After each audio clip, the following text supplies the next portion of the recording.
Sudah sekian lama ku menunggu, kali terakhir bertemu setahun lalu. Bila bulan baru kau minta diri dulu, aku sambutmu di malam tanggal 1. Ingat masa kita bersama singkat, tiap malam aku nawai tu pasang liat. Mari kurang rehat, tingkatkan bergiat, selagi ada kudrat, selagi sehat. Rasa syukur di dalam hati menyambut kehadiran bulan penuh suci. Tak terbayang indah meriah, semua berlumba tingkatkan ibadah. Marhaban, marhaban ya Ramadan, setahun sudah aku nantikan. Ku mengejar 1001 bulan, dampingi aku, kita sepasukan. Marhaban, marhaban ya Ramadan, biarpun tubuhku kelaparan, jiwaku sibuk bersantapan, izinkan ku menyantuni Ramadan.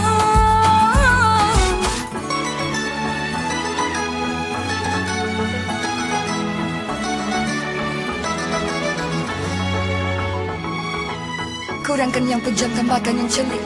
Rantai yang direjam, jauhkan yang dihertik. Ada yang dikurang, ada yang dilebih. Gembira bersama, janganlah bersedih. Biar mataku ringan membaca, biar lidahku sering melafazkan cinta. Biar anggotaku rajin berusaha, doakan tahun depan berjumpa lagi kita. Marhaban, marhaban ya Ramadan, setahun sudah aku nantikan.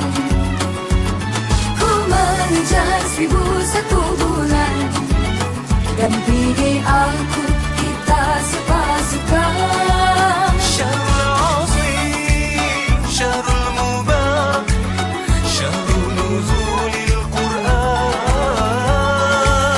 syahrul siyam, syahrul qiyam, syahrul sabar wa musawwar, syahrul yuzdadu fihi rizqul mu'min. Marhaban, marhaban ya Ramadan, setahun sudah aku nantikan.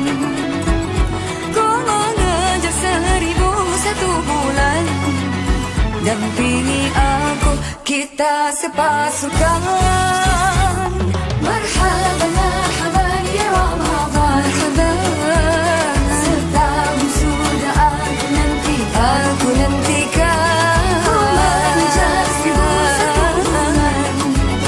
Dampingi aku, kita sepasukan. Marhaban, marhaban ya Ramadan, ya Ramadan, biarpun tubuhku kelaparan, jiwaku sibuk bersantapan. Ya Allah, izinkan ku menyantuni Ramadan.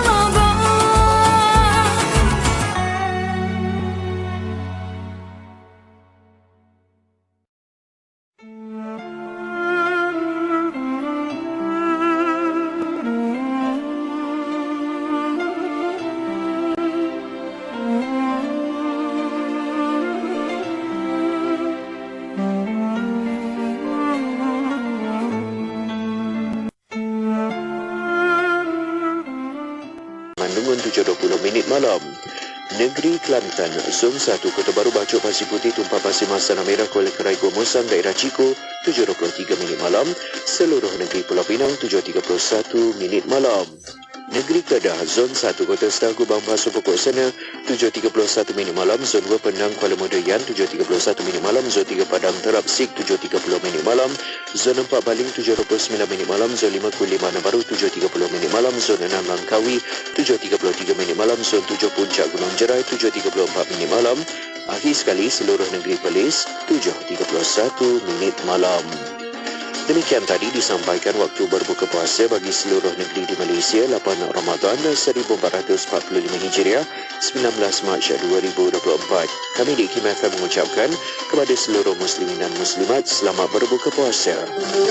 Pengumuman waktu berbuka puasa sebentar tadi telah dibawakan kepada anda oleh Hospital Pusrawi Sdn Bhd, eksklusif di Hikmah FM, inspirasi utama anda. Hospital Pusrawi Sdn Bhd mengucapkan selamat menunaikan ibadah puasa kepada semua muslimin dan muslimat.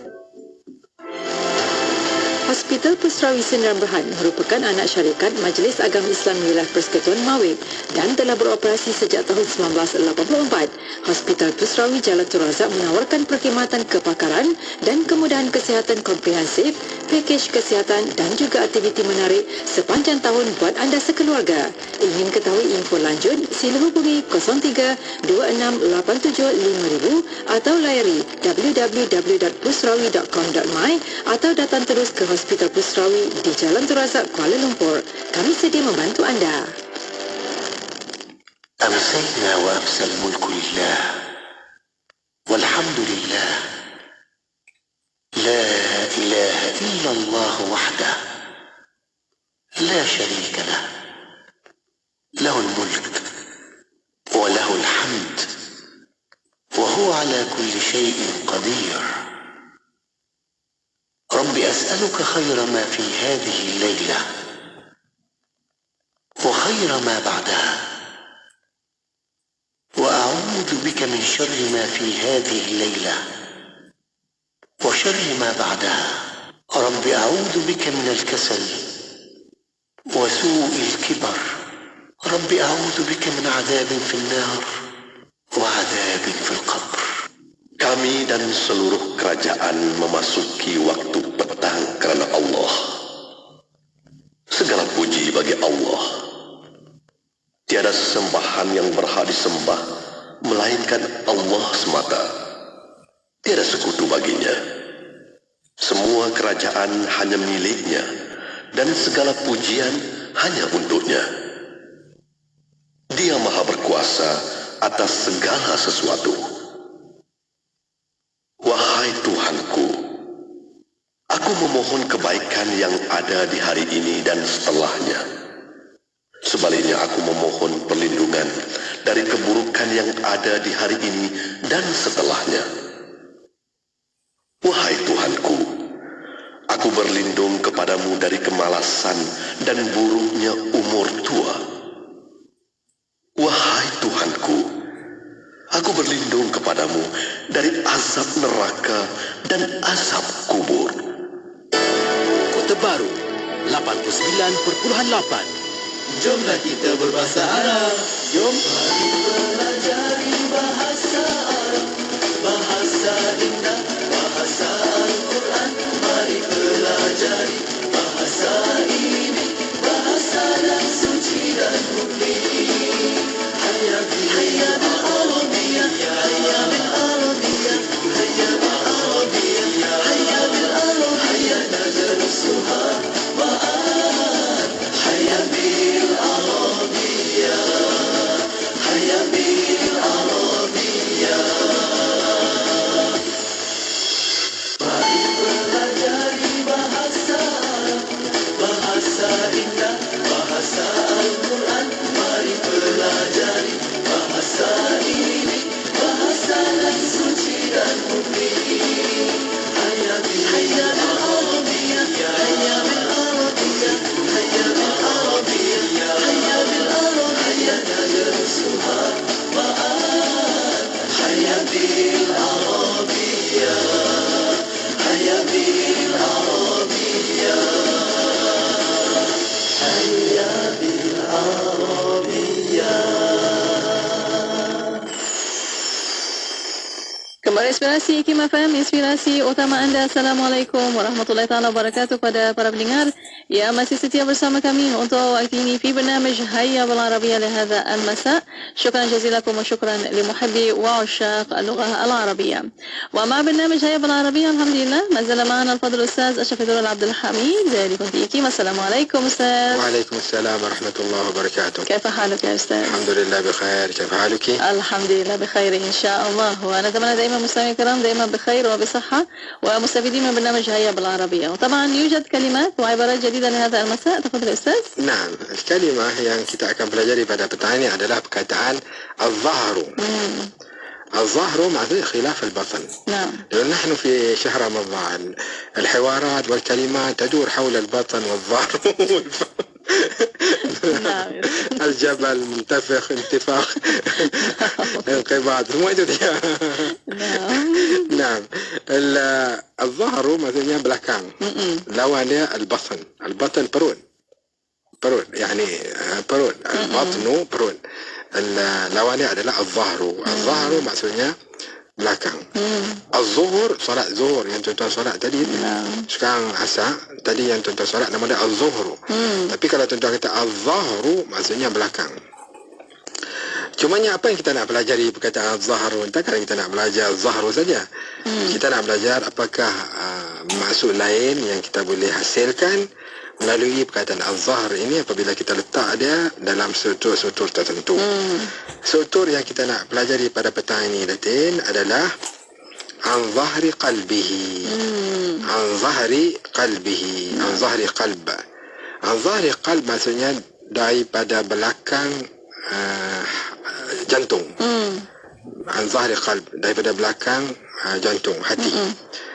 Tapi maksudnya apa? Maksudnya dia baca benda, dia berlaku ataupun kita contohnya ayat dia qara al-Qur'ana an zahri qalbihi. Qara al-Qur'ana an zahri qalbihi yani min hifdhihi. Dia baca Quran daripada hafalan dia, bukan dia tengok apa-apa pun. Contohnya kita kata masya-Allah al-imam kan yaqra al-Quran tilawah mujawwada atau yaqra al-Quran an ظهر قلبه. عن ظهر قلبه maksudnya يحفظ حفظا جيدا. maksudnya dia betul-betul hafal. لا يقرأ على المصحف. لا يقرأ القرآن من المصحف. لا. لكن يقرأ عن ظهر قلبه. يقرأ عن ظهر قلبه maksudnya dia baca secara hafalah. Jadi kalau tuan-tuan terlihat ungkapan berbunyi an zahri qalbi maksudnya min hifzihi. Laisa minal mushaf daripada Quran. Kemudian ungkapan selanjutnya adalah a'tahu an zahri yadin. A'tahu an zahri yadin maksudnya memberikan dia sesuatu daripada belakang tangan. Itu hada al-ma'na al-harfi. Itu hada al-ibara. Makna harfinya, makna literal dia. Tapi maksudnya adalah yani ibtidaan bila mukafa'ah.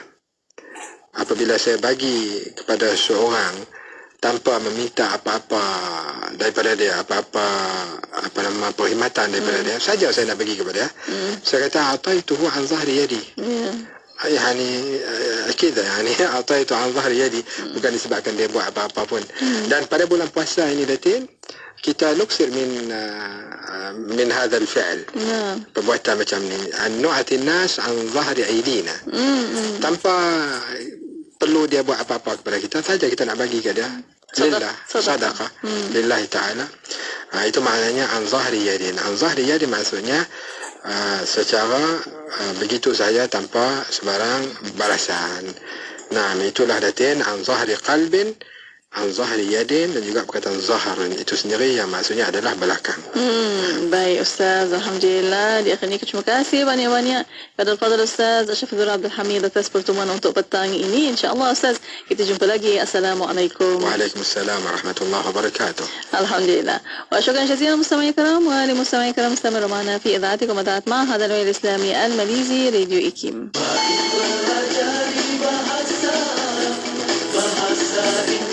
Bahasa Al-Quran, mari pelajari bahasa ini, bahasa yang suci dan murni. Hayya bil Arabiyyah, hayya bil Arabiyyah, hayya bil Arabiyyah, hayya bil Arabiyyah, tadrusuha ma'an. Hayya bil Arabiyyah, hayya bil Arabiyyah.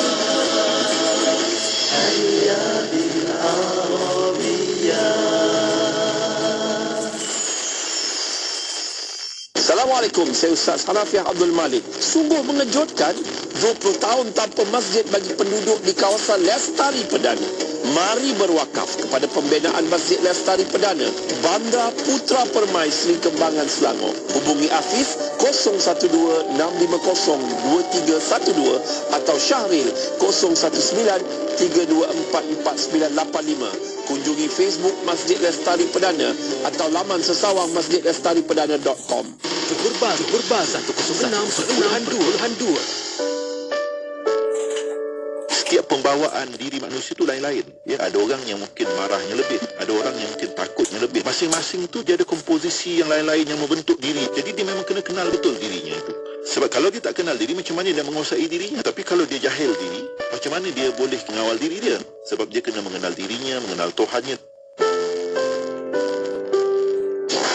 Kota Kinabalu 93.9 FM.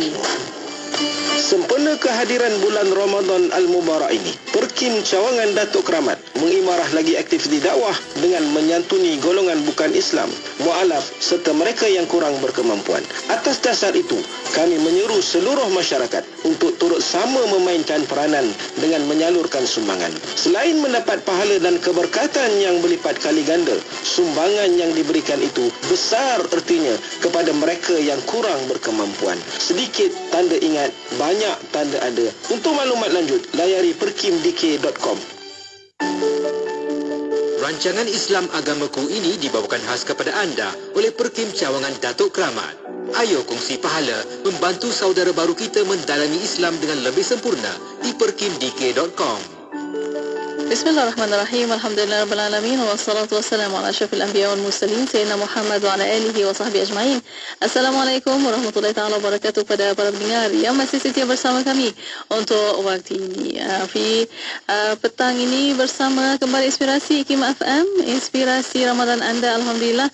Dan insyaAllah setiap hari Selasa yang kita bawa kepada anda rancangan Islam Agamaku. Untuk petang ini, untuk anda boleh tonton di FB dan YouTube IKIM FM, dan soalan pertanyaan boleh hantarkan melalui WhatsApp konti 0112900404 dan juga boleh tinggalkan di FB dan YouTube IKIM FM. Untuk petang ini, Alhamdulillah, kita akan bersama Al-Fadhil Ustaz Muhammad Suhaimi Abdul Aziz, pengurusi Perkim Cawangan Datuk Keramat. Ada di konti pada waktu ini. Assalamualaikum Ustaz. Waalaikumsalam warahmatullahi wabarakatuh. Apa khabar Ustaz? Alhamdulillah. Sihat kat mana? Alhamdulillah sihat. Ustaz sihat ya? Sihat, alhamdulillah. Puasa ni kan, letih. Iya, Ramadan Karim Ustaz. Masya-Allah. Terima kasih Ustaz, walaupun sibuk macam mana pun datang juga ke konti bersama para pendengar untuk kita bincangkan untuk petang ini Ramadan dan keagungan Al-Quran. Mungkin untuk waktu ini bersama Ustaz untuk mukadimah ini. Silakan Ustaz. Bismillahirrahmanirrahim. Assalamualaikum warahmatullahi wabarakatuh. Alhamdulillah rabbil alamin, wassalatu wassalamu ala asyrafil anbiya'i wal mursalin wa ala alihi wa sahbihi ajma'in. Allahumma salli ala Sayyidina Muhammad wa ala alihi wa sahbihi wa barik wa sallim, amma ba'. Yang dihormati Puan Mona Jasman selaku DJ Petugas, terusnya penerbit dan seluruh pendengar-pendengar Radio IKIM yang berada di mana saja anda berada. Kami doakan supaya dengan kesihatan dan di waktu bulan Ramadan ini kita diberikan kekuatan untuk menghabiskan Ramadan ini dengan penuh imanan wahtisaban, dengan penuh keimanan dan juga keikhlasan, pengharapan kepada Allah SWT. Ghufira lahu ma taqaddama min dzambih. Semoga mudah-mudahan kita diampunkan oleh Allah SWT, dan Allah juga menyatakan bahawa la'allakum tattaqun, mudah-mudahan kamu menjadi hamba Allah yang bertakwa. Alhamdulillah, kepada rakan-rakan saudara baru mungkin ada yang kali pertama berpuasa. Kak Mona kan, hari bulan Ramadan ni Alhamdulillah Allah berikan rezeki pada kami. Setakat hari ni dapat 3-4 orang dah kita Islamkan, Alhamdulillah. Terbarunya tadi ada seorang warga asing lah. Kita dia memeluk agama Islam. Nanti kita akan huraikan apa sebab dan ada kaitan dengan tajuk yang kita bincang pada hari ini. Baik, seperti mana yang dimaklumi bahawa Ramadan ini merupakan bulan yang mulia di sisi Allah SWT, dan ada beberapa sebab kemuliaan itu. Pertama sekali adalah sudah tentu pensyariatan puasa itu semua. Sebagaimana ayat yang selalu kita baca, ya ayyuhallazina amanu kutiba alaikumusiyam kama kutiba alal ladzina min qablikum la'allakum tattaqun. Wahai orang beriman, difardukan ke atas kamu berpuasa sebagaimana difardukan ke atas umat yang terdahulu. Mudah-mudahan kamu bertakwa. Jadi puasa itu telah ditetapkan dan ditetapkan pada bulan Ramadan, tidak pada bulan-bulan yang lain. Jadilah bulan Ramadan itu bulan yang mulia. Yang kedua, yang ini kita nak bincang panjang, iaitu tentang diturunkan Al-Quran itu sendiri pada bulan Ramadan. Buktinya syahr Ramadan unzila fil Quran hudan linnas wa bayyinatin minal huda wal furqan. Bulan Ramadan kita ringkaskan iaitu diturunkan padanya Al-Quran sebagai petunjuk kepada umat manusia dan tunjuk antara yang hak dan juga sebagai yang hak dan juga yang batil. Jadi Ramadan ini istimewanya kerana bulan itu dikhususkan penurunan Al-Quran. Maksud penurunan Al-Quran itu kali pertama diturunkan pada bulan Ramadan. Juga dalam ayat yang lain disebutkan pada malam Lailatul Qadar. Inna anzalnahu fi Lailatul Qadar. Diturunkan Al-Quran pada malam Lailatul Qadar. Jadi walaupun khilaf tarikhnya, ada yang mengatakan 17 nuzul Quran, turun Quran. Ada yang mengatakan malam Lailatul Qadar pada hujung 10 malam yang akhir, tapi yang paling jelas ni adalah di bulan Ramadan. Jadi ada beberapa lagi lah, antara lain adalah malam Lailatul Qadar itu sendiri, menjadikan Ramadan ni istimewa kepada kita. Baik, yang kita nak khususkan pada hari ini adalah kemuliaan dan keagungan Quran. Jadi rakan-rakan, teman saya khususkan kepada saudara baru, rugi kalau kita tak jadikan Ramadan ni bulan sebagai bulan Al-Quran. Sebab bulan ni memang temanya adalah Al-Quran. Dan nak disebutkan apa yang dimasukkan turun Quran, ayat yang pertama. Nabi di Gua Hira diturunkan Al-Quran pada malam atau pada bulan Ramadan dan berterusan selama 23 tahun. Bagaimana proses penurunan Al-Quran itu? Ini kita kena faham. Orang yang tahu, orang yang biasa tahulah, tak apalah. Bagi saudara baru, Quran ini diturunkan oleh 3 fasa. Pertama, di Lauh Mahfuz. Jangan tanya saya lah di Lauh Mahfuz tu kat mana. Kita tak tahu. Di sisi Allah Subhanahu Wa Taala. Kemudian turun Lauh Mahfuz ni secara sekaligus. Satu mushaf Quran itu di Lauh Mahfuz. Kemudian turun lagi ke langit dunia, namanya Baitul Izzah. Diturun kat situ juga secara sekaligus. Dan turun ke bumi melalui Nabi kita SAW secara berturutan, beransur-ansur selama 23 tahun. Ayat demi ayat, ataupun ada yang surah sekaligus diturunkan kepada Nabi Muhammad SAW. Baik, Al-Quran ini adalah salah satu kitab yang Allah telah turunkan kepada nabi-nabi dahulu. Ada suhuf, ada kitab. Suhuf ni lembaran-lembaran yang berisi perintah-perintah daripada Allah tertentu, manakala kitab ni dia lebih komplit berbanding lembaran ataupun suhuf tadi. Dan kita dalam Islam kita percaya ada 4 kitab turunkan kepada Nabi Musa, yang namanya kitab Taurat, kepada Nabi Daud namanya kitab Zabur, kepada Nabi Isa kitab Injil, dan kepada Nabi kita Muhammad sallallahu alaihi wasallam namanya Al-Quran. Dan Quran ini adalah mukjizat daripada Allah Subhanahu Wa Taala. Yang maksud mukjizat ni benda yang luar daripada adat kewarasan akal manusia. Dia menjadi perkara yang mesti kita beriman dengannya. Semua perkara yang kita beriman ni kita tak nampak. Tak nampak Allah, kita beriman pada Allah, kita tidak boleh melihat Allah Subhanahu Wa Taala di dunia ni. Dan malaikat, Quran yang boleh kita lihat tulisannya, dan yang lain kita tak boleh. Bahkan kita beriman dengan Rasul alaihi wassalatu wassalam, Nabi kita sallallahu alaihi wasallam, kita tidak boleh melihat kerana mereka telah pun pergi meninggalkan kita, telah wafat. Dan begitu juga dengan kiamat dan juga qada dan qadar, perkara yang kita tak boleh melihat. Tetapi Al-Quran Allah bekalkan kepada kita untuk kita fahami dan hayati, dan mukjizatnya tersendiri. Mukjizatnya di zaman Nabi sallallahu alaihi wasallam, mukjizat ni diberikan kepada para rasul untuk membalas apa juga yang berlaku kepada zaman tersebut. Nabi Musa dikurniakan tongkat supaya membalas kejahatan ataupun sihir yang berlaku di zaman tersebut. Begitu juga Nabi Isa alaihissalam, Allah kurniakan mukjizat dengan boleh hidupkan orang mati, menghilangkan penyakit dan sebagainya. Nabi kita sallallahu alaihi wasallam, antara mukjizat paling besar adalah Al-Quran itu. Kerana zaman itu orang agungkan syair lah. syair orang agungkan, maka nak menjawab syair-syair itu Allah turunkan dengan Al-Quran yang menyebabkan kalangan musyrikin Arab tidak boleh menjawab tentang Al-Quran, tentang Al-Quran itu sendiri. Baik, saya nak sebut tadi, bila ada yang datang kepada kita memeluk agama Islam, hari ini sebagai contoh, kita tanya kenapa, apa sebab dia memeluk agama Islam. Dia kata puncanya adalah Al-Quran. Dia tengok orang baca Quran, dia tengok asyik orang tu baca Quran. Dia nak tahu apa benda dia baca. Inilah Al-Quran. Al-Quran ni apa? Adalah bacaan kepada orang Islam. Kepada orang Islam. Maka dia tertarik. Dia tengok kandungan Quran yang dia boleh faham bahasa terjemahan bahasa Inggeris. Kan? Sebab bahasa Arab dia tak boleh faham terjemahan bahasa Inggeris. Akhirnya lama-kelamaan dia jatuh cinta, dan dari situlah mulanya dia kenal dengan Islam dan akhirnya mengucapkan kalimah syahadah. Dan bukan dia seorang, bahkan ramai. Saya dapati antara sebab orang dapat hidayah ni antaranya adalah melalui azan, dan kemudian dengan Al-Quran. Ada yang buat kajian Al-Quran, ada yang melihat Quran dengan penuh bercahaya dan sebagainya. Baik, jadi kita nak faham bahawa Quran ni mempunyai keagungan sendiri. Nak tahu peringkat awal ni, apakah spesialnya Al-Quran? Spesialnya Quran.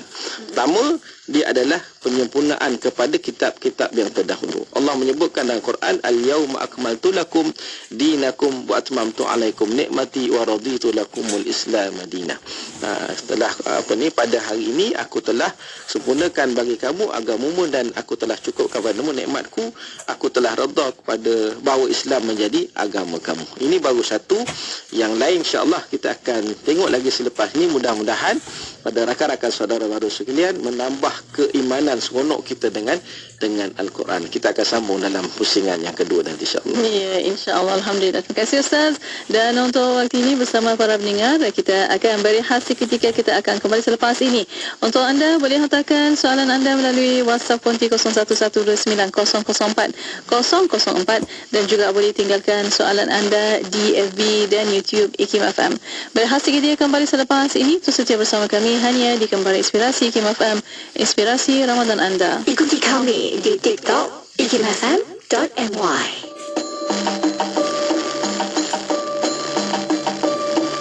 Masjid Negeri Negeri Sembilan. Masjid Negeri Negeri Sembilan merupakan masjid negeri yang terletak di Seremban Negeri Sembilan. Ia telah dibina pada tahun 1966 di atas tapak yang telah dikurniakan oleh kerajaan negeri. Memandangkan Negeri Sembilan pada masa itu belum mempunyai masjid negeri, maka kerajaan Negeri Sembilan di bawah pimpinan yang amat berhormat Tan Sri Dr. Muhammad Said bin Muhammad, Menteri Besar Negeri Sembilan ketika itu, telah bersetuju supaya masjid negeri dibina di kawasan seluas lebih kurang 2 hektar bagi menggantikan Masjid Jami' Bandar Seremban yang tidak dapat menampung para jemaah yang semakin bertambah. Ia telah dirasmikan oleh Paduka Seri Tuanku Yang di-Pertuan Besar Negeri Sembilan pada hari Jumaat 24 November 1967. Reka bentuk masjid negeri yang dibina pada tahun 1967 ini begitu simbolik. 9 tiang, 9 ruang dan 9 anjung tambahan yang dibina menggambarkan struktur politik negeri di mana Negeri Sembilan yang satu ketika mempunyai 9 daerah pentadbiran. Masjid ini terletak bersebelahan dengan Taman Tasik Seremban di pusat bandar. Bekas bangunan Sekretariat Negeri berbentuk zaman kolonial juga terletak berhampiran. Masjid ini turut berhampiran dengan pusat pentadbiran kerajaan negeri iaitu Wisma Negeri, Wisma Persekutuan, Dewan Undangan Negeri serta Istana Hinggap. Reka bentuk masjid ini sangat unik dan menarik di mana ia merupakan seni bina moden bercampur elemen tradisional iaitu seni bina Minangkabau. Masjid ini mempunyai 3 aras. Aras pertama terletaknya bilik air, bilik wuduk, bilik kuliah, perpustakaan Islam dan juga pejabat pentadbiran masjid.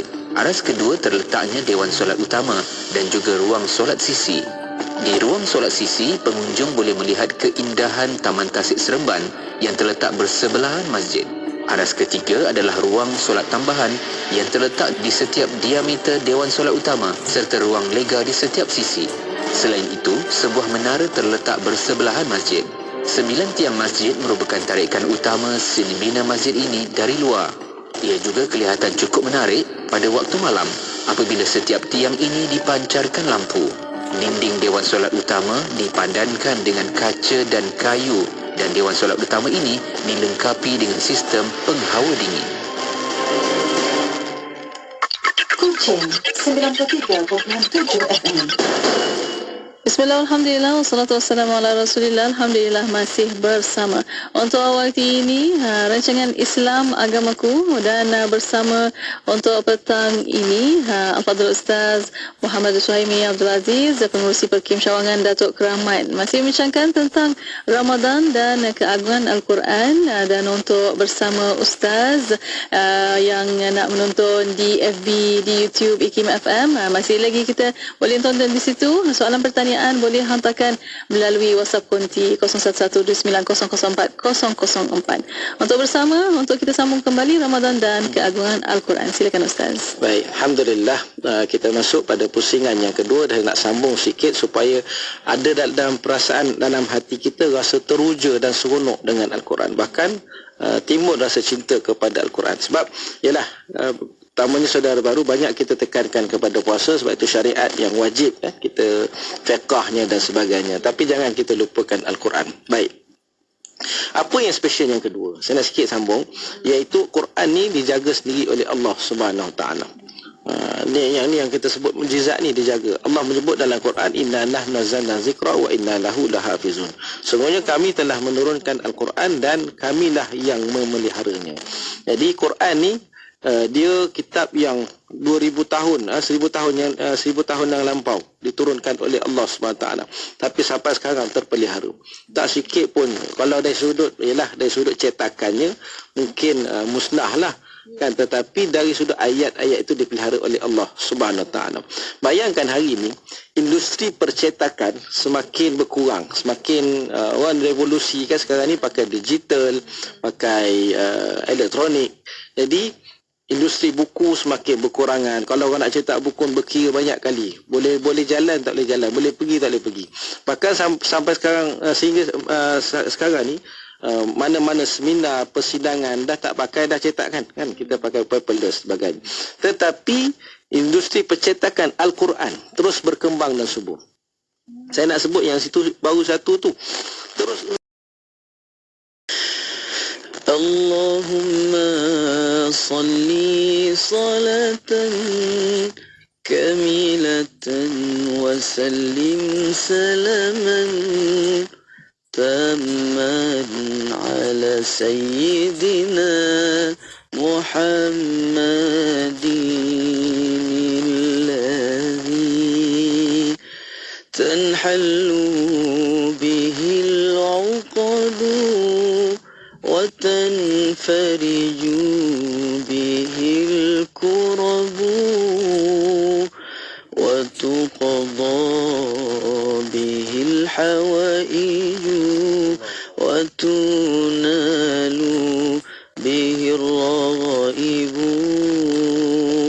وحسن الخواتيم ويستسقى الغمام الله بوجهه الكريم وعلى آله وصحبه في كل لمحة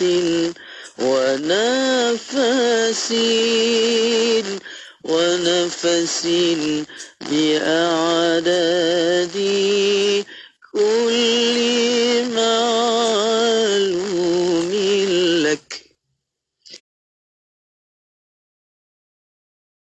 Sungguhnya orang beriman apabila disebut nama Allah maka gemetarlah hati mereka, dan apabila dibacakan ayat-ayat maka bertambahlah iman mereka dan mereka hanya bertawakal kepada Tuhan mereka. Sebab itu kami ni kalau bulan Ramadan ni antara aktiviti yang kita buat adalah tazkirah. tazkirah. Dan antara elemen dalam tazkirah, kita akan selitkan ayat Quran kepada saudara-saudara baru kita supaya mereka tahu tentang Quran, dan kita bagikan dari sudut terjemahan dan juga tadaburnya ayat-ayat tersebut. Dia akan memberikan keimanan. Kita akan tengok hikmah apa kaitan dengan hidup kita sekarang. Ini benda-benda yang kita buat hampir setiap petang di bangunan Berkim tu ada pengajian tazkirah yang kita ni memberikan pengisian kepada mereka untuk dengan berdasarkan panduan daripada Al-Quran. Baik, yang terakhir saya nak sebut, Al-Quran ni dia sifat dia adalah alamiah ataupun universal, sejagat, sesuai untuk semua bangsa.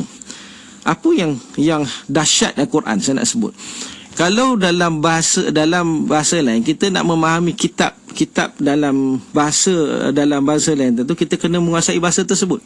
Kita kena menguasai bahasa tersebut, barulah kita boleh baca kitab dia. Contoh dalam Mandarin, kalau ada kitab dia ataupun buku-buku dia, kita kena menguasai bahasa dia. Begitu dengan orang India dengan bahasa Tamil, kita kena menguasai bahasa Tamil baru boleh baca buku dia.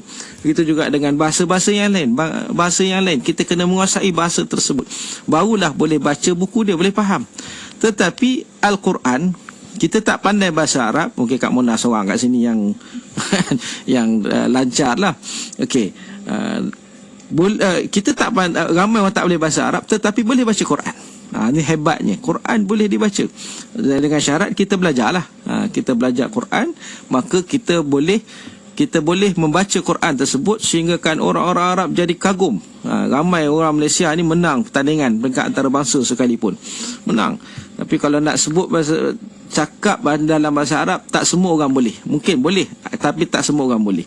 Jadi inilah keistimewaan Al-Quran. Dia boleh dipelajari oleh semua orang, untuk semua bangsa. Dan dia ada maknanya tak ada terhad kepada orang Arab saja.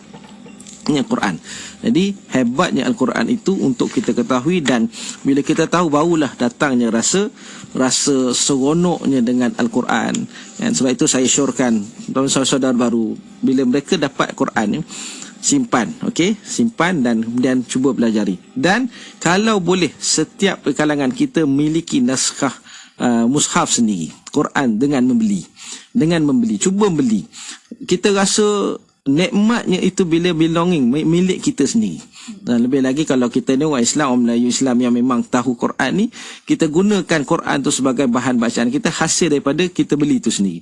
Bukan kita tumpang kat masjid. Bukan tak boleh, bukan kata haram kan, tumpang masjid, tumpang tu boleh, tak ada masalah, ambillah kesempatan. Tapi sebaik-baiknya kita ada mushaf kita sendiri, sebagaimana para ulama juga mereka memiliki Al-Quran tu sendiri sebagai teman akrab mereka. Baik, nanti saya akan sebut bagaimana sikap saudara baru terhadap Quran. Ada yang baru sehari, ada seminggu, ada tak sampai setahun rangkap-rangkap baca Quran. Apa sikap dan ketindakan mereka terhadap Quran? Ini kita akan sambung dalam pusingan yang ketiga, insya-Allah. InsyaAllah, Alhamdulillah. Terima kasih Ustaz. Dan untuk waktu ini bersama para pendengar, kita akan berehat sekali lagi. Kita akan kembali selepas ini untuk bersama para pendengar. Hantarkan soalan anda melalui WhatsApp konti 01129004 dan juga boleh tinggalkan di FB dan YouTube IKIM FM. Berehat sekali lagi kembali selepas ini. Terus setia bersama kami di Kembar Inspirasi IKIM FM. Inspirasi Ramadan anda. Sempena kehadiran bulan Ramadan Al-Mubarak ini, Perkim Cawangan Datuk Keramat mengimarah lagi aktiviti dakwah dengan menyantuni golongan bukan Islam, mu'alaf serta mereka yang kurang berkemampuan. Atas dasar itu, kami menyeru seluruh masyarakat untuk turut sama memainkan peranan dengan menyalurkan sumbangan. Selain mendapat pahala dan keberkatan yang berlipat kali ganda, sumbangan yang diberikan itu besar ertinya kepada mereka yang kurang berkemampuan. Sedikit tanda ingat, banyak tanda ada. Untuk maklumat lanjut, layari perkimdk.com. Dah ada matlamat kewangan untuk tahun ni? Aha, financial goals atau matlamat keuangan ni penting untuk bantu kita rancang masa depan keuangan yang lebih baik. Dengan adanya matlamat keuangan, barulah kita rasa yakin dan bersedia untuk memulakan perjalanan ke arah kesejahteraan keuangan pada masa hadapan. Jangan tunggu lagi, Tetapkan matlamat keuangan anda sekarang. Dapatkan nasihat daripada perunding keuangan yang bertauliah dan mulakan langkah untuk capai masa depan keuangan yang lebih baik. Dah ada matlamat keuangan tapi tak tahu nak mula macam mana? Hubungi je kami di PMB Investment di talian 0341453909 atau email ke clients@pelaburanmara.com.my untuk mulakan perjalanan keuangan anda yang lebih strategik. PMB Investment merupakan anak syarikat sepenuhnya milik Pelaburan Mara Berhad dan merupakan salah satu peneraju dalam industri unit amanah di Malaysia dengan pengalaman melebihi 5 dekad. Anda juga boleh merujuk kepada mana-mana konsultan PMB Investment yang bertauliah. Untuk salinan prospektus dan informasi lanjut termasuk risiko dan fee berkaitan dana, layari www.pmbinvestment.com.my. Ingat pelaburan patuh syariah, ingat PMB Investment. Kembali Inspirasi KMFM, inspirasi Ramadan anda Alhamdulillah masih bersama untuk petang ini. Islam Agamaku, rancangan yang kita bawa khas untuk anda di FB dan YouTube IKIM FM. Dan soalan pertanyaan boleh hantarkan melalui WhatsApp konti 0112900404 dan juga boleh tinggalkan di FB dan YouTube IKIM FM. Alhamdulillah masih lagi bersama Al-Fadhil Ustaz Muhammad Suhaimi Abdul Aziz, pengerusi Perkim Syawangan Datuk Keramat, dan masih bersama Ustaz untuk kita membincangkan tentang Ramadan dan keagungan Al-Quran. Mungkin untuk waktu ini kita sambung kembali bersama Ustaz tentang mu'alaf dan Al-Quran, bagaimana mu'alaf bila nampak Al-Quran, baca Quran dan sebagainya. Silakan Ustaz. Baik, Alhamdulillah. Untuk kali ini saya nak sebut tentang apakah yang peranan mu'alaf itu terhadap Al-Quran, khususnya bulan Ramadan. Pertama sekali, sebelum masuk Ramadan, kami akan pastikan guru-guru kita ceritakan kepada saudara baru kita tentang puasa itu sendirilah. Kan? Fiqh puasanya sebagainya. Yang kedua tentang Quran. Sebab itu dia ada proses. Quran ni kita ada proses pembelajaran. Walaupun bertahun lamanya, tak ada masalah. Kita ambil lah supaya mereka ni benar-benar memahami Al-Quran. Jadi, dan mereka bukan setakat itu mengetahui apakah kelebihan dan juga keutamaan Al-Quran itu sendiri. Dan saya dah sebut tadi bahawa semasa bulan Ramadan, sepanjang tempoh ni, antara program aktiviti kami bila tazkirahnya, kita wajibkan kita tekankan tentang tazkirah tu dan banyak tadabbur tentang ayat Quran. Jadi dia akan tahu, oh ini ada dalam Al-Quran ada cerita tentang ni, mungkin tentang kisah, mungkin tentang hukum, mungkin tentang panduan dan sebagainya. Jadi semua ni dia akan mengetahui. Baik. Kemudian ada orang tanya, bagi orang yang mu'alaf yang tak tahu baca Quran ni macam mana, kesian mereka ni kan. Kita memahami gitu. Sebab ada yang baru masuk Islam. Pertama sekali adalah tak boleh nak baca ni, tak boleh nak baca, macam mana nak buat? Dengar dulu bacaan Al-Quran yang dibaca oleh orang lain, yang qari ataupun tengok tadarus Quran tu.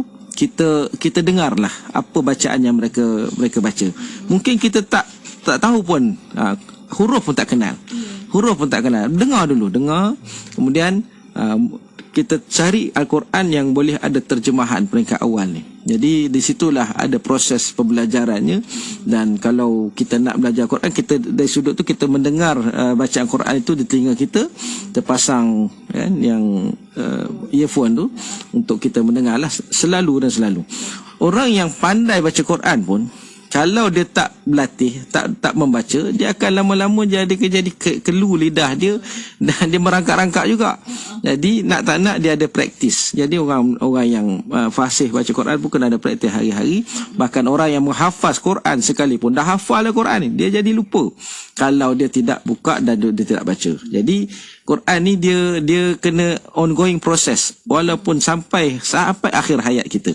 Apatah lagi kepada saudara. Peringkat awal dengar dulu. Kemudian bacalah apa yang kita tahu.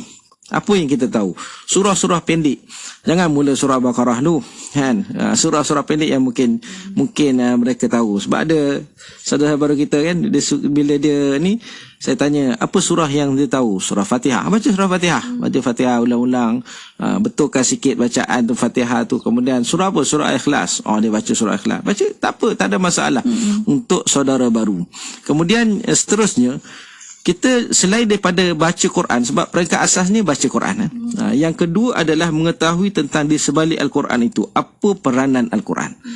Sebagai penawar, sebagai rahmat, sebagai cahaya, sebagai sumber hidayah dan nizamul hayah. Yang ini kita kena tahu selok tentang Al-Quran. Kita juga boleh kena tahu tentang adab bersama dengan Al-Quran. Jadi rakan-rakan saudara baru ni kita akan ajarlah sebelum pegang Quran yang tidak ada terjemahan ni. Lepas tu kita bagi, bila kita hadiahkan mereka saat mereka memeluk agama Islam, mengucapkan kalimah syahadah, kita sebut ni ada Quran ni. So apa maksud dia? Ada Quran. Maksudnya jangan letak di bawah, kan? Kemudian jangan masuk dalam tandas. Ini buku yang suci. Kemudian kalau boleh belajar tentang wuduk. Belajar tentang wuduk supaya kita boleh pegang Quran itu dan kita boleh membuka Quran dan kita tidak dalam keadaan berhadas besarlah terutamanya. Jadi bila kita tahu tu adab, baru kita respect, kita menghargai, kita memuliakan Al-Quran sebagaimana orang Islam patut memuliakan Al-Quran itu sendiri.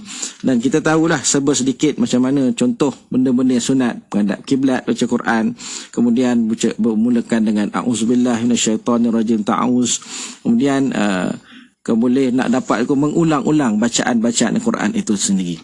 Baik, kemudian kita juga kena tahu tentang tuntutan. Macam mana cara tuntutan tu ialah selalu istiqamah baca Quran. Kalau kita kena tetapkan, mungkin lepas maghrib, mungkin waktu pagi, di waktu dalam kelas tu lah kadang Iqra' tu, jadikan itu adalah waktu kita beristiqamah dalam membaca Quran. Untuk makluman tuan-tuan sekalian, orang yang semakin dia merangkak-rangkak, semakin banyak dia pahala baca Quran. Jadi jangan rasa rendah diri. Sebab orang yang hebat macam siapa qari sekalipun, dia mesti bermula daripada bawah. Daripada Iqra' juga, qari yang terhebat mana pun. Jadi jangan rasa gundah kerana rasa jauh hati ataupun rasa rendah diri. Kita bermula daripada asas. Tak kisahlah walaupun berapapun umur kita. Sebab Nabi sendiri SAW tadarus disemak oleh Jibril alaihi salam. Maka Nabi ditegur. Nabi terburu-buru nak dapatkan hafalan Quran itu. Allah menegur, Jibril AS juga menegur baginda Nabi SAW. Begitulah, apatah lagi kita ni. Jadi kena slowly, relax, tenang. Tak apalah tengok orang lain dah melangkah jauh dengan baca Quran. Kita baru merangkak-rangkak, baru Iqra' pertama, Iqra' kedua. Itu bagi saya tidak ada masalah. Yang penting adalah keinginan kita. Kemudian kalau dah boleh baca Quran tu, ada yang levelnya sampai dia dah boleh daripada Iqra' kepada Quran, maka tugas kita adalah mengelokkan suara ketika membaca Quran. Sedapkan bacaan kita. Abu Musa Asy'ari, seorang sahabat Nabi SAW, dia baca Quran tu sedap. Nabi dengar bacaan Quran dia. Esoknya Nabi sebut, kamu mempunyai suara seruling Nabi Daud alaihi salam. Abu Musa tak perasan, dia baca tu Nabi dengar. Dia kata kalau tahu Nabi dengar tu, dia akan sedapkan lagi bacaan. Sebab itu kita juga untuk saudara-saudara baru, kita train mereka, siapa kalangan mereka yang boleh baca, kita nak buat satu pertandingan. Untuk saudara baru dari sudut tilawah Quran, hafazan satu hal, tilawah Quran ikutlah level mereka kan. Dia taklah sama macam profesional lain, tapi level mereka sekurang-kurangnya dia berusaha bersungguh-sungguh dari sudut tajwidnya dan dari sudut taranumnya, apa yang boleh mereka buat. Jadi itulah usaha kita. Dan Ramadan ni banyak jugalah program-program yang kita susun selain daripada Quran tu, berdasarkan Al-Quran tu banyak, berdasarkan kepada Ramadan dan sudut kebajikan dan sebagainya kita susun supaya mereka ni saudara baru tak rasa jauh hati ataupun tertinggal jauh dengan orang Islam yang lain dari sudut bulan Ramadan. Mereka ni baru ada yang puasa, tanya puasa, hari ni puasa, esok tak larat, apalah. Sebab mereka ni mualaf kan, saudara baru. Baik, seterusnya adalah kalau boleh kita rajin-rajinkan buka Quran itu sendiri. Kalau yang tadi tak boleh baca langsung, maka bukalah Quran. Sekurang-kurangnya tengok tulisan itu sendiri. Walaupun tulisan tu pun tak faham. Kan? Baca terjemahan ataupun tengok tulisan itu, mudah-mudahan dia menjadikan ketenangan kepada kita. Ketenangan kepada kita dengan kita ni sentiasa jadikan Quran dan niat kepada Allah. Doa pada Allah, ya Allah berikanlah satu hari nanti aku mampu membaca Quran. Sebab jadi orang Islam ni salah satunya adalah dengan kita mesti mengetahui Quran. Walaupun baca Quran tu hukumnya sunat. Hukumnya sunat je. Bulan Ramadan ni orang baca Quran hukumnya sunat. Tapi rugi kalau bulan Ramadan ni tak habiskan, tak membaca Quran atau tak buka langsung Al-Quran itu. Jadi rugi sangat kita. Jadi doa pada Allah, pada saudara-saudara baru kita. Ingat bulan puasa ni kita ada waktu yang mustajab, kan? Iaitu ketika mana kita sedang puasa ni, waktu bila pun lebih lagi saudara baru masuk Islam, kain bersih, tak ada dosa. Kemudian dalam bulan puasa mereka juga belajar puasa, struggle. Mereka doa pada Allah, ya Allah sebagaimana orang lain boleh baca Quran, jadikan aku juga mampu untuk membaca Al-Quran. Jadi saya rasa itulah yang boleh kita kongsikan pada rakan-rakan saudara baru untuk mereka cuba mempelajari Al-Quran. Sebab itu subjek Iqra' ni kita jadikan satu subjek yang dia berterusan. Selain pada fardu ain mereka belajar, kita jadikan Iqra' tu juga satu subjek yang mereka kena ikuti supaya di akhirnya mereka boleh membaca Al-Quran. Inilah hasrat kita kepada rakan-rakan saudara baru kita. Bahkan Quran ni juga kita sengaja tunjukkan kepada non-Muslim. Baru ni juga kami di satu tempat tu lah, kita baca Quran sama-sama. Ada golongan non-Muslim nak join. Saya kata silakan, tak ada masalah. Kita bagi Quran terjemahan dia, walaupun dia sekadar tengok je lah orang. Akhirnya 2 minggu lepas tu dia masuk Islam. Ada satu tempat tu, kita buat kelas. Dia nak tahu apa benda baca ni kan. Dia tengok walaupun tak faham apa, tak apalah. Dia tengok. Akhirnya 2 minggu lepas tu, Ustaz, saya nak masuk Islam. Hasil daripada tengok kita buat pada tadarus Quran itu. Ni cerita sebelum puasa ni. Cerita sebelum puasa. Sebab kita buat memang kelas Al-Quran pada golongan masyarakat awam. Jadi dekat tempat orang awam lah. Jadi kita, orang nak datang, kita jangan halang mereka. Nak tengok, nak berpegang Quran. Jadi jangan halang mereka, benarkan. Akhirnya insya-Allah mudah-mudahan Allah buka pintu hati mereka untuk menerima Islam, asbab daripada Quran itu sendiri. InsyaAllah, amin. Masya-Allah, alhamdulillah. Itulah keagungan Al-Quran. Bila Ustaz bercakap tentang Al-Quran, masya-Allah, itulah proses yang kita perlu ambil. Ialah seorang muallaf tu maknanya dia masih bayi lagi. Masih lagi macam kita dulu, merangkak bercakap, kita sikit-sikit baru nak belajar. Alhamdulillah. Tapi effort tu yang penting. Ada usaha tu yang penting, insya-Allah. Alhamdulillah. Saya di akhir pertemuan ini kita pada petang ini, mungkin ada kata-kata daripada Ustaz terakhir untuk kita, silakan. Baik. Al-Quran ni kita tahu bahawa dia adalah solusi kepada masalah hidup kita. Ini saya betul-betul berikan keyakinan pada diri saya, umat Islam dan juga saudara-saudara baru terutamanya. Dia adalah solusi. Utamanya contoh hati kita yang galau, yang dalam keadaan resah, gelisah, maka bacalah Al-Quran. Al-Quran, ala bizikrillah tatma'innul qulub. Hati akan menjadi tenang dan tenteram dengan baca Quran. Kadang-kadang kita nak cari satu solusi. Ada orang dia jadi Al-Quran ni sebagai solusi dia. Apa dia? Dia nak tahu apa dia respon Allah terhadap masalah yang dihadapi. Selain daripada solat ni, orang cerita orang Islam beriman yang dia faham Islam semua ni. Dia solat 2 rakaat istikharahnya, kemudian dia buka lembaran Quran. Tiba-tiba dia buka ayat tu, ayat yang kena dengan masalah. Menjawab. Berarti Allah respon pada dia. Ingat, Quran ni adalah cara kita komunikasi dengan Allah. Jadi kalaulah, ni cerita pula, sebaliknya kita tak diizinkan oleh Allah baca Quran, maka banyaklah menangis. Banyaklah rasa sedih, menangis. Kerana Allah tak izinkan kita bercakap dengan dia. 2 kaedah. Satu solat, yang kedua dengan Quran. Jadi kalau Allah izinkan pun menangis, syukur pada Allah kerana Allah izinkan kita berkomunikasi, bercakap dengan dia. Inilah pesan saya kepada diri saya dan juga seluruh umat Islam. Wallahu a'lam. Alhamdulillah. Terima kasih banyak-banyak kepada Al-Fadhil Ustaz Muhammad Suhaimi Abdul Aziz atas pertemuan untuk petang ini. InsyaAllah kita akan jumpa lagi Ustaz, dan selamat buka puasa Ustaz. InsyaAllah. Assalamualaikum. Waalaikumsalam warahmatullahi wabarakatuh. Alhamdulillah. Dan untuk para pendengar, terima kasih kepada anda, dan untuk anda terus setia bersama kami di Kembali Inspirasi IKIM FM, inspirasi Ramadan anda. Rancangan Islam Agamaku itu tadi dibawakan khas kepada anda oleh Perkim Cawangan Datuk Keramat. Ayo kongsi pahala membantu saudara baru kita mendalami Islam dengan lebih sempurna di perkimdk.com. Sempena kehadiran bulan Ramadan Al-Mubarak ini, Perkim Cawangan Datuk Keramat mengimarah lagi aktiviti dakwah dengan menyantuni golongan bukan Islam, mu'alaf serta mereka yang kurang berkemampuan. Atas dasar itu, kami menyeru seluruh masyarakat untuk turut sama memainkan peranan dengan menyalurkan sumbangan. Selain mendapat pahala dan keberkatan yang berlipat kali ganda, sumbangan yang diberikan itu besar ertinya kepada mereka yang kurang berkemampuan. Sedikit tanda ingat, banyak tanda ada. Untuk maklumat lanjut, layari perkimdk.com. Negeri Sembilan 102.7 Mawib menawarkan bantuan persekolahan tahun 2024. Dibuka kepada pelajar-pelajar sekolah di dalam wilayah persekutuan dan di luar wilayah persekutuan. Syarat permohonan: beragama Islam, bermastautin di wilayah persekutuan sekurang-kurangnya setahun dan masih menetap, tertakluk kepada kiraan had kifayah yang telah ditetapkan. Borang permohonan dan maklumat lanjut boleh didapati di www.maiwp.gov.my.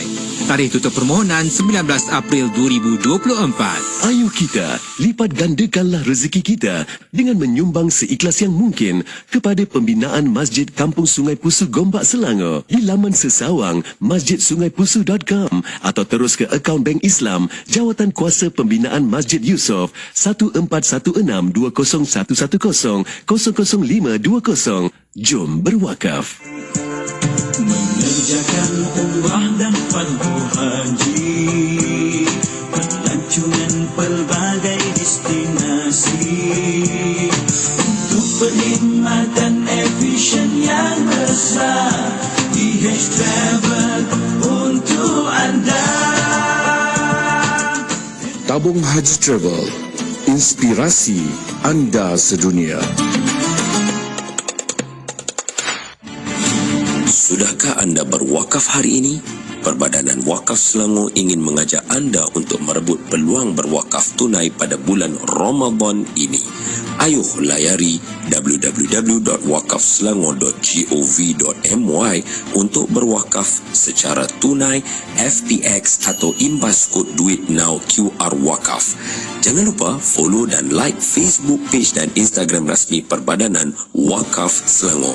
Hubungi 0355188001 untuk info lanjut. Jom berwakaf untuk saham dunia dan akhirat anda melalui Perbadanan Wakaf Selangor.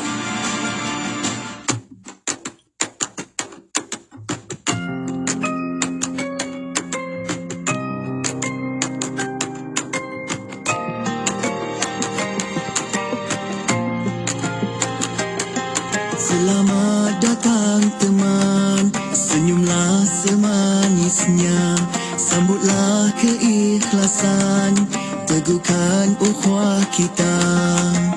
Oh, indahnya wasilah yang terbina, bertemu demi Allah, berpisah demi Allah, mengikut Rasulullah, sesuci Quran Sunnah. Satu ikatan bahagia selamanya. Ya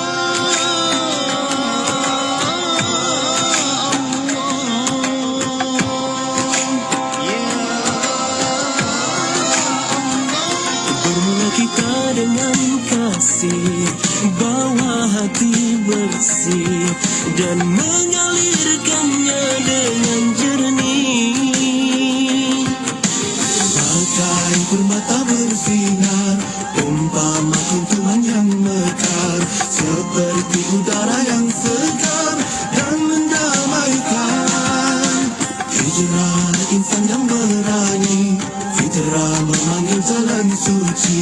Hijrah insan yang sejati ke jalan ilahi.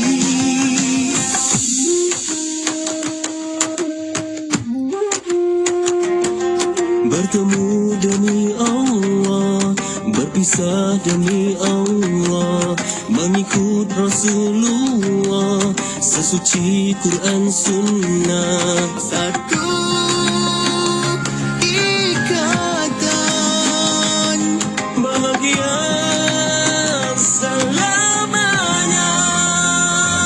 Bermula kita dengan kasih, bawa hati bersih dan mengalirkannya dengan